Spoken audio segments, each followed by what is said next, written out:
come on and cook with me. That is your Scenic. Hi, I'm Gayray from Scenic Thai Cooking School.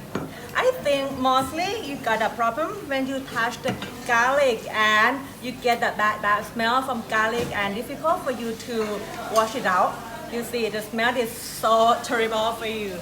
So, I would like to show you how to get rid of the smell from your hand.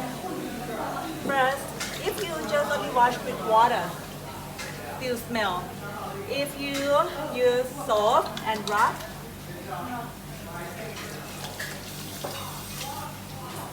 smell still stay. But the trick, you can use spoon or use tap.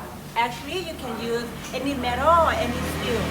Someone can use metal soap, but you have to pay a lot. But actually, spoon or tap is easy. You just rub your hand on tap like this or like this and wash again.